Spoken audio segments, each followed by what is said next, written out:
Caregiving can sometimes feel like an impossible struggle. Caregivers may be torn between taking care of loved ones and trying to maintain balance in life.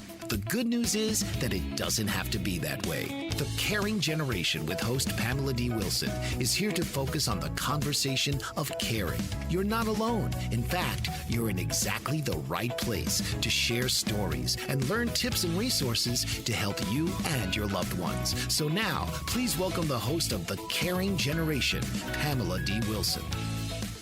This is Pamela D Wilson, caregiving expert, speaker, consultant, and guardian of the Caring Generation.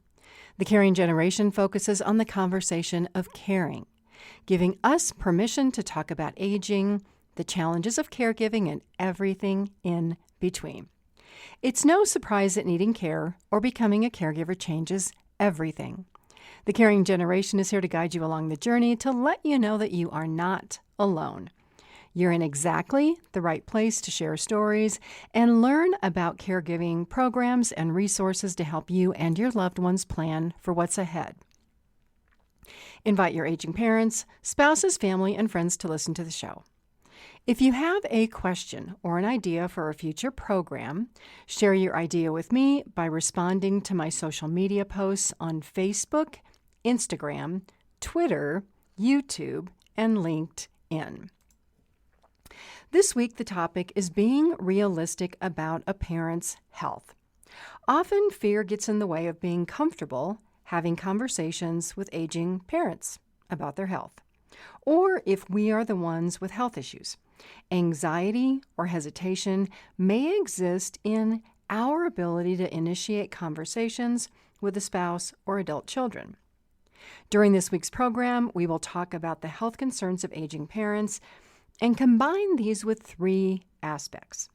The first is how to know if you, aging parents, or family members are in denial.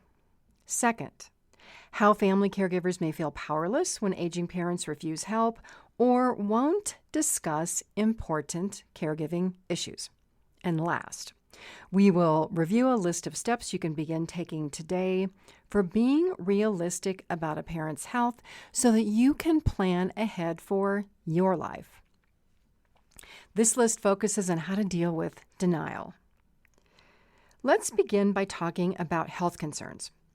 The first is memory loss, also known by the words dementia and Alzheimer's, a brain injury, or any type of memory loss that results from a diagnosis of heart disease, a stroke, Parkinson's, or some other neurologic condition.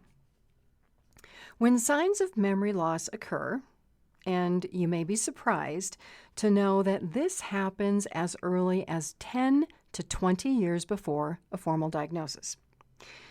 At this point, the individual or the other family members can brush off the minor signs or not see them as being significant. Many people believe that getting old and sick is part of life, when this aspect of life is partially a choice that one makes. Some people think that family genetics override any choice you have about your health. This is not accurate. I believe that old and sick people miss out on education and knowledge they could have learned earlier in their life about actions to take to be healthy in old age. Other aspects to learning about health include advocating with doctors, medical providers, and the healthcare system. Being a healthcare advocate for aging parents requires confidence, knowledge, and persistence. All health diagnoses have causes that contribute to health challenges and consequences that individuals will face daily. For example, many of you see the implications of health problems with your parents if you are their caregivers. Parents who struggle to walk or become quickly tired with any type of physical activity. Being realistic about a parent's health means talking bravely about these concerns, not ignoring them, learning the foundation and what might happen next. I watched my mother's health decline for years, and while I worried about her, at the time I hadn't the slightest idea of what I should be doing or what the underlying causes were of her sickness. Let me take a minute to share her story, which some of you may have heard before, so I apologize. My mother was diagnosed with heart disease that eventually led to quadruple bypass surgery when she was only 60 years old. When the heart has difficulty pumping blood and you add high cholesterol and high triglycerides to the mix, which she had, the likelihood of blockages in blood vessels and arteries increase, and this can lead to a stroke. My mother experienced mini TIAs. These are called mini strokes. I watched them, but I didn't know what they were. She would just kind of zone out for a few seconds and then she'd be back. Add to all of these health concerns horrible indigestion and a hiatal hernia that I later learned were caused by years of my mom smoking a pack of cigarettes a day for a long time. That smoking also contributed to the severe heart disease that she had, along with the circulatory issues, the indigestion, and the mini strokes. Add to this the fact that she acquired hepatitis during bypass surgery from blood transfusions that at the time were not tested for hepatitis. That added issue created the perfect storm that eventually led to a diagnosis of bladder cancer, which led to her death after surgery when her immune system was too weak to heal her body. She died from sepsis. We were the perfect example of a family in denial. Being realistic about a parent's health, my mother's health, it was not in our vocabulary because we were naive and we were in denial. We didn't know what questions to ask. My mother's cardiologist, the surgeon, and other specialists gave us the hope that we wanted instead of reality checks about the risks and seriousness of her medical situation. Or maybe they did, and those conversations went right over my head. So when we look at being realistic about a parent's health, the example of not talking about or noticing memory loss, and the example of my mother's life experience are situations that repeatedly happen in families today. We don't know that we should be having other conversations. So let's begin with 4 topics to help identify if you, aging parents, or family members are in denial about a parent's health, their financial or legal planning situation. In your family, does anyone refuse to discuss health concerns? Who is that, if so? Is it you? Is it the person with the diagnosis? A spouse, your brothers and sisters, somebody else? Whoever the person is that is in denial, they may be using that as a defense mechanism to respond to fear. Being realistic about a parent's health can be a very emotional topic for a spouse or for adult children, especially if there's a new diagnosis. So a new health diagnosis like cancer or Alzheimer's, that can be a real shock. Then you and the family may need time to adjust to being realistic about a parent's health. Unfortunately, there may also be times when mom or dad finds ways to unjustify helpful behaviors if a health diagnosis has existed for some time. How do you know if this is happening in your family? You might hear dad say something like, "Oh, I'm 90. Even though I have diabetes or heart disease, I am going to keep eating a Big Mac or a Whopper and fries every day. I have all these health problems that I'm going to die from anyway. What else do I have to live for? I may as well enjoy my food." If you are a son or a daughter experiencing this, you may think that your father is stubborn, that he doesn't care about his health, or you're worried about the fact that you're the one who will have to pick up the pieces when dad has a heart attack or a stroke. In other cases of denial about a parent's health, blame may be an ongoing discussion. You may hear things like, "Well, nobody told me not to eat a box of cookies every day, or that I must exercise. No one told me I should have gone to the doctor for this condition." And you might hear a long list of other excuses or blame for a health concern. Next on the list of being realistic about a parent's health is justification of actions. How many of you hear or say to yourself, "Oh, I don't have time to exercise"? Or you continue to smoke cigarettes even though the doctor told you to stop, but you do this because you are so stressed out. Or you might hear someone say, "I've always been overweight. I can't change now. I'm just big boned." Doing what the doctor recommends can seem like way too much trouble and effort if a parent or someone else is set in their ways and they don't like the idea of change. Last but not least, you might hear, "Oh, I'll think about that tomorrow. I'll do something about that tomorrow. I promise." But nothing ever seems to change. Progress never happens. This could be because motivation is lacking, or the reason may be one of the other topics we discussed. Being realistic about a parent's health can be even more complicated for a mom or dad with a mental health diagnosis or a related condition like memory loss. You can learn more about this if you listen to podcast episode 54, Taking Care of Elderly Parents. On this show, I interview Dr. Aninda Acharya about anosognosia.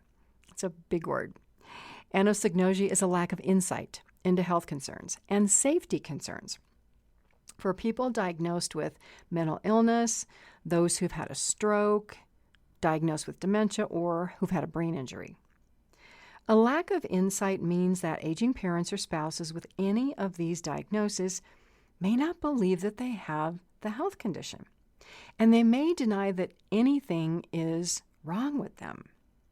This means refusing to take medications, being proactive about health, interest in discussing the problem or planning for future care needs. This ability or inability to accept information leads to denial and challenges for family caregivers who might be trying to convince a loved one about the seriousness of the situation. This diagnosis of anosognosia can be heartbreaking for family caregivers when you're watching a loved one engage in self-destructive habits that harm their health. So let's talk about one more idea before we head off to a break. Being realistic about a parent's health can be complicated by the fear of treatment, having to have surgery, or the stigma of a diagnosis. Mental health is constantly in the news, and while discussing the topic is more common these days, some people fear sharing or talking about their diagnosis if they have a mental health problem. Many older adults have undiagnosed mental health issues because they refuse to see a physician or talk about their condition. The challenges to family caregivers are greater in any situation where denial about a health diagnosis exists, especially if the caregivers don't feel comfortable initiating conversations.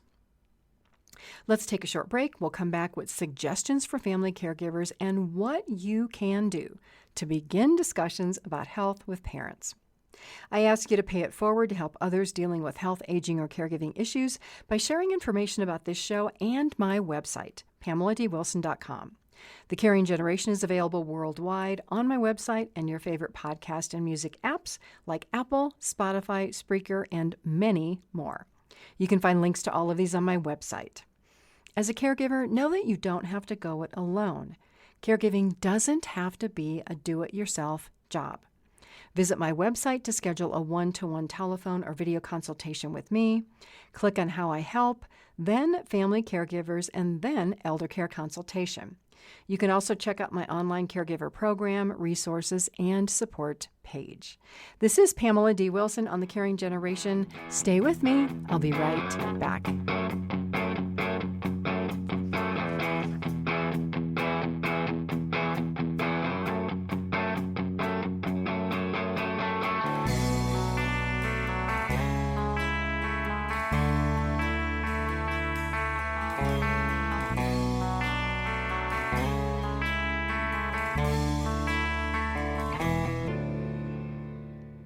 This is Pamela D Wilson, caregiving expert, author, and speaker on the caring generation.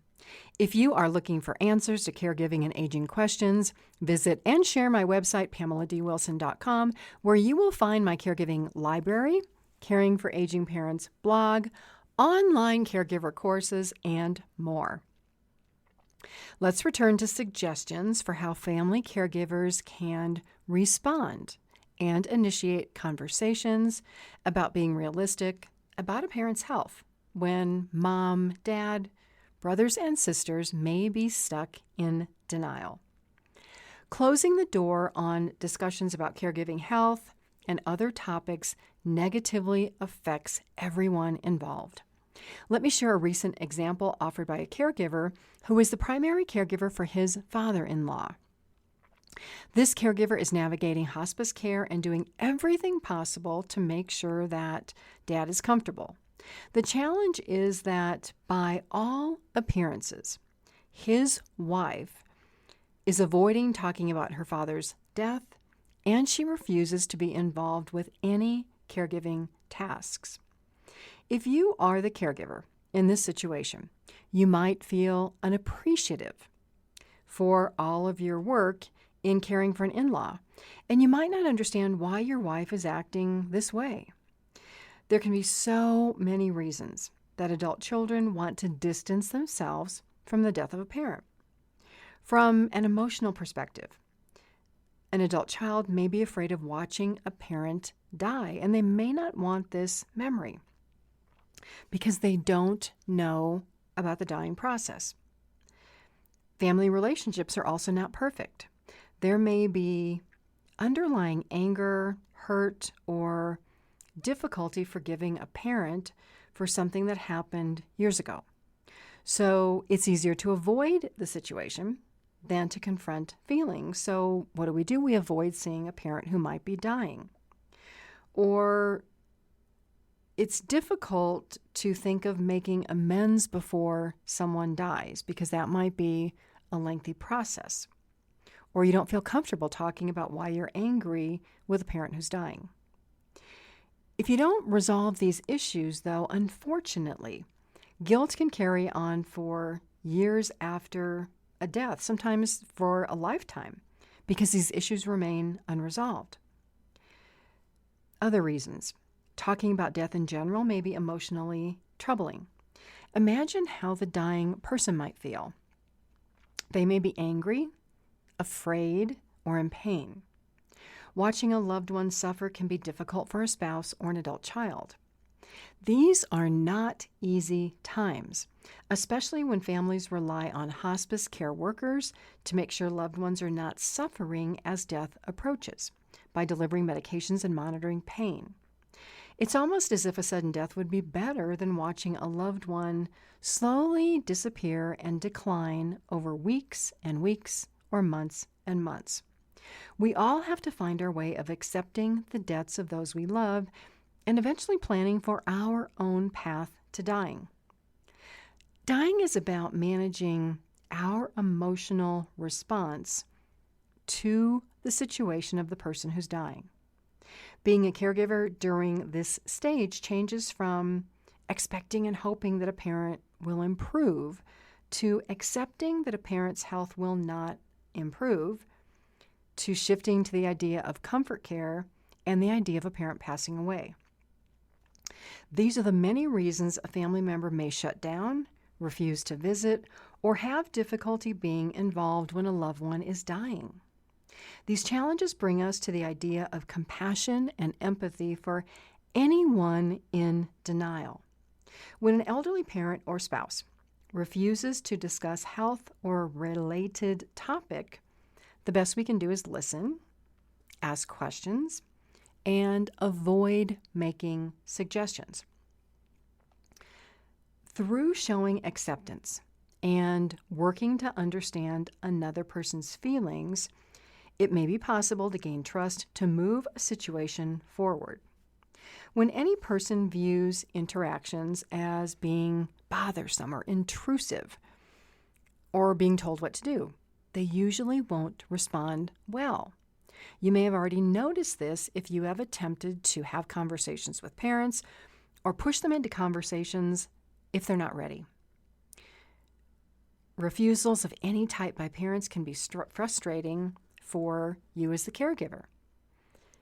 As the caregiver, the best you can do at this point is to accept the fact that you might feel powerless to change the situation, while at the same time, you want to learn more about it and how to deal with denial, which eventually may help you move the situation forward.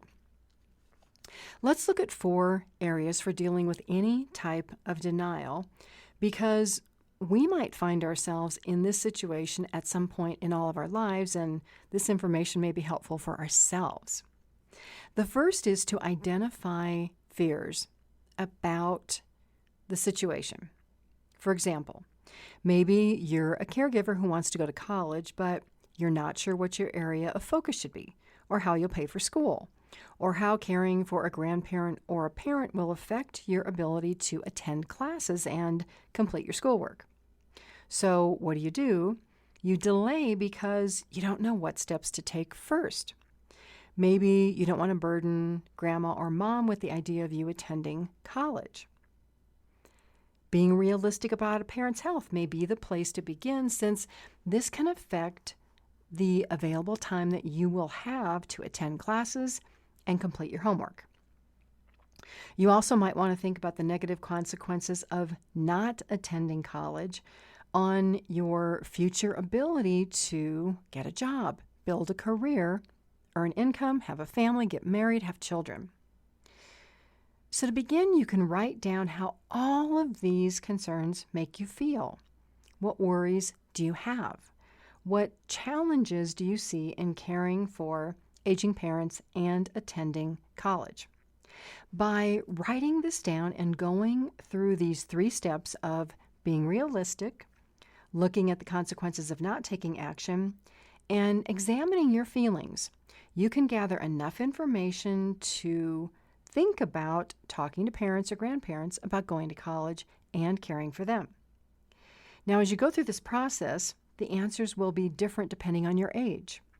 Whether you currently work and you're adding college into the mix, or whether you live with a grandparent or parent and they financially support you. That is a whole lot of other list of complications. These complications, though, transfer even to adult children who have their own families, work full-time, and devote time to caring for aging parents. The challenge is that remaining in denial and avoiding discussions can breed resentment. You may be angry at your parents. You may be frustrated. Additionally, remaining in denial can result in more significant risks for your parents' health to decline, for them not to get treatment, and the eventual need that parents are going to need more of your time, more of your care, which then affects more of your life as the caregiver. All of this can seem pretty unfair, right? When outside circumstances affect your life and how you can plan for your future as a caregiver, you may feel powerless, hopeless, frustrated, resentful, or angry. In light of all this, aging parents who are sick may not realize the trickle-down effect of how their health, good or bad, affects family members and caregivers. Being realistic about a parent's health is a family issue. It's not an individual issue. The needs or problems of one person affect another. Another way to look at this may be to transfer the situation of solving a problem or working on a goal to a work team. A caregiving family can also be considered a team. The difference is that while we can be in denial about a problem at work, if we're on a team, others on the team may be motivated to identify solutions to push the issue forward. So in this case, we don't feel as alone as a primary caregiver might who doesn't have other family support. But when you think about it, even at work, personal problems or distractions can enter into the picture. What if you are an employed family caregiver? Do you take your caregiving worries with you to the office? Do you have to leave early to take a parent to a doctor appointment, or to come in late for other reasons? All of these mental distractions about caregiving can detract from your job performance on a work team, so much that you might be thinking of quitting your job to care for a parent full time. If this is your situation, there are other consequences to consider: loss of income, loss of job skills, the difficulty of getting a job in the future, where you will live, if you're married, how this decision will affect your family. There's no denying that solving problems or being in denial has consequences. The bright spot here is that you have the opportunity to evaluate the implications of the choices that you or others make or are about to make. When you arrive at discussions, even though you may not have answers right away, you're in the stage of moving past denial, moving past being stuck. Having choices to make can help caregivers and elderly parents feel more in control. As a caregiver, being realistic about a parent's health is a choice that you can make, even if your parents refuse to address the topic. So how do you do this? If your parents will allow, attend medical appointments with them. Learn as much about their health and what can happen in the future as possible from their doctors. Accept that if your parents do nothing to improve their health, it's pretty likely that they will become sicker and less able to care for themselves. Decide how you want to be involved. While you may feel a responsibility and a duty to care for your parents can choose to cooperate with you or even refuse your help. This is the place where you can set boundaries and talk about consequences. Here's an example. Mom or Dad, based on what the doctor said, these are the recommendations for you to manage your health. What do you plan to do? In this case, let's say that your parents exhibit one of the denial behaviors and say, I don't know, I'll think about it tomorrow. 6 weeks pass and nothing happens. You can revisit the conversation and ask again. If you receive the same response, you could say something like, it seems you're not interested in doing anything about your health. Am I right there? Then all you do is listen. You may find that your parent wants to make a change but doesn't know where to start. If so, ask if they want your help. Talk about their fears, how they feel, and then move forward to talk about the consequences of doing nothing or taking action. On the other hand, if your parents remain in denial and still don't want your help, they don't want to address their medical concerns, then don't allow their indecision to hold you back from choices you want to make in your life.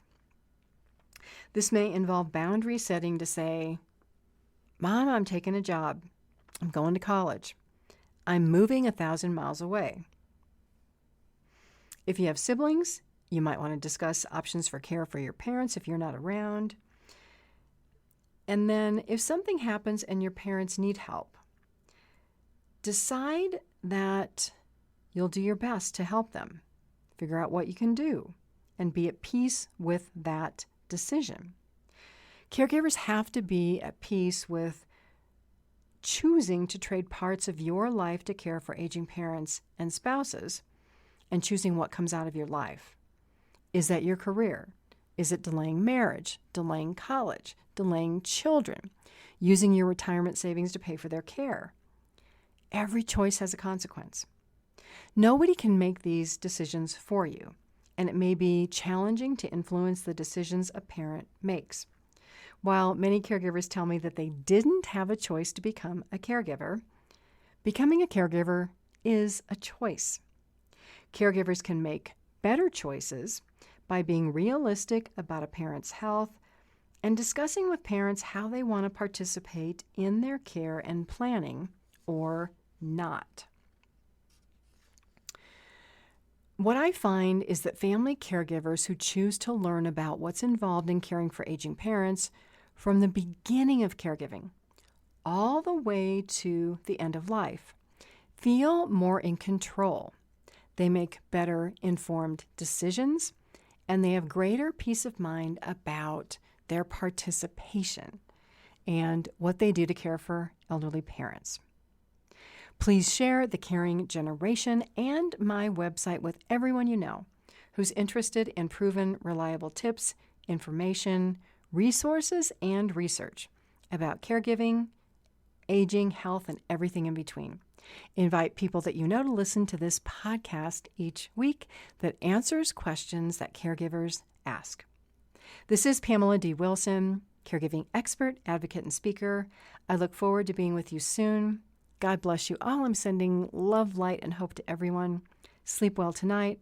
Have a fabulous day tomorrow, and enjoy each day. Make the most of each day until we are here together again. Tune in each week for The Caring Generation with host Pamela D. Wilson. Come join the conversation and see how Pamela can provide solutions and peace of mind for everyone. Here on Pamela D. Wilson's The Caring Generation.